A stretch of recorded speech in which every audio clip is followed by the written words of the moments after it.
guys, and welcome to another edition of Street Tech. This week, we had Nigerians share their opinion on the NSAS protest and the impact technology has had to the NSAS movement.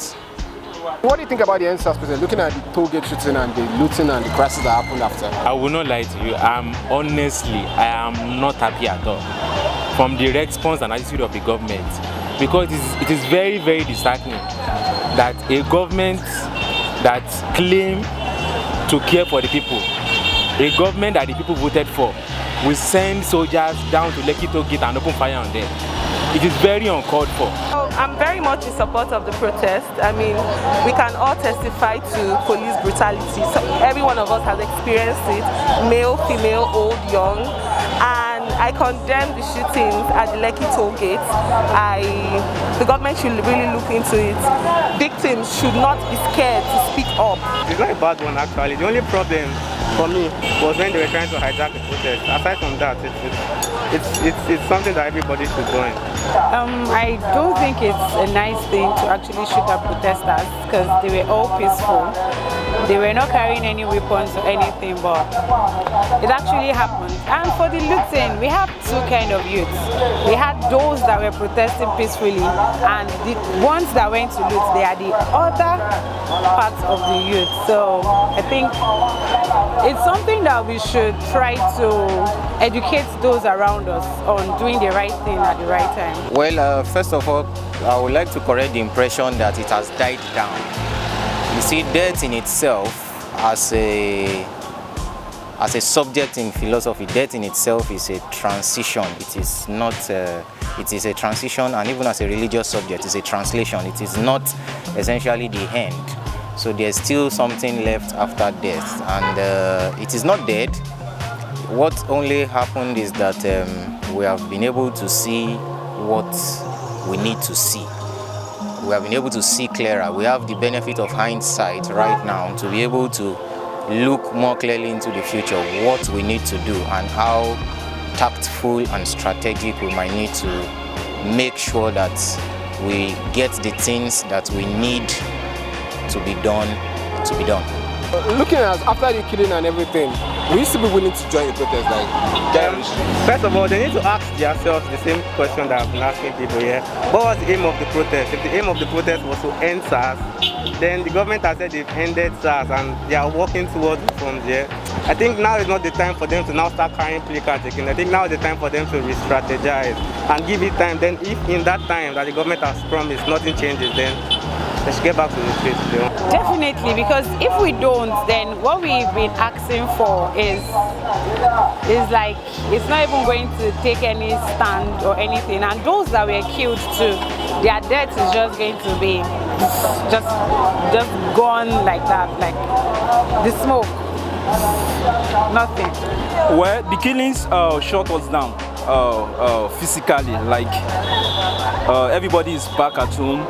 We don't know what is next, but for the online protest, I think it's still going on as far as me I'm concerned. And with what I see on Twitter too, we still use the hashtag, the protest still continuing online. Yes, it's a good cause. I mean, we can't just back down now because of this. We didn't fail. We made our voices heard. So yes, I am.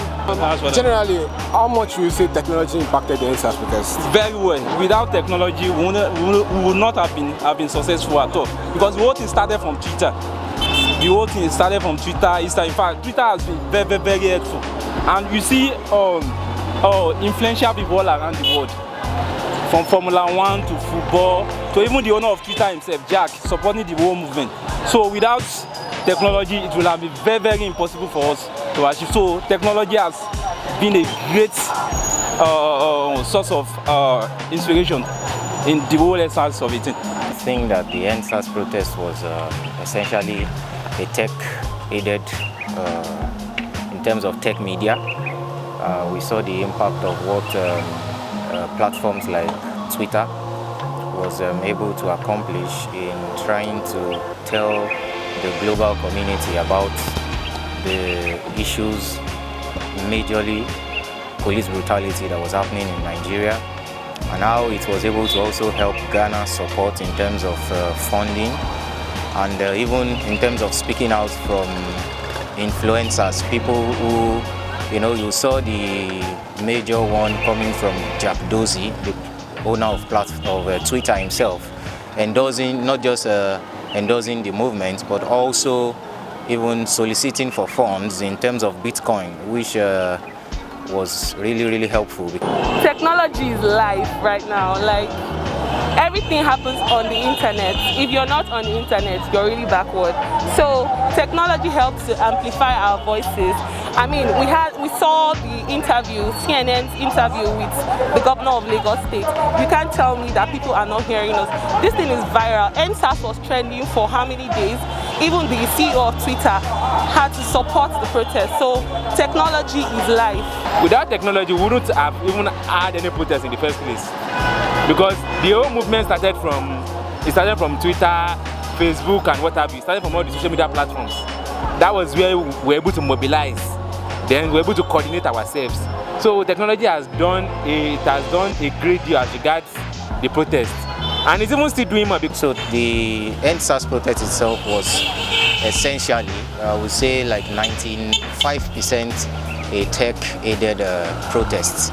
We had languages like, or terminologies rather, like online protesters, and then we have people who were offline protesters who were occupying the streets.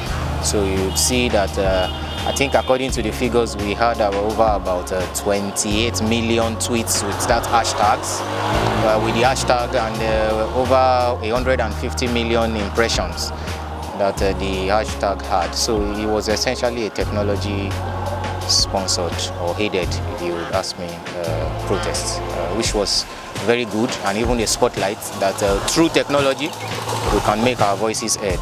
A very key role. Technology played a very key role during the protest, because it was able to let us have evidences on things that were happening. Because even with the evidences that we have, our governments are still saying no, that nothing happened. So I think technology has done very well in helping us with the protest. If it's not phone, how is the truth going to be viewed? How will people come and save us? Technology definitely has been helpful. This all started from the microblogging platform Twitter. Yeah?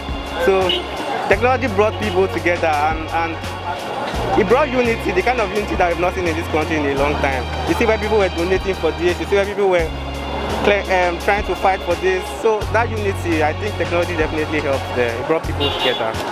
The technology actually, it has helped us a lot, because without a technology, what happened in 1960 will still happen in 2020.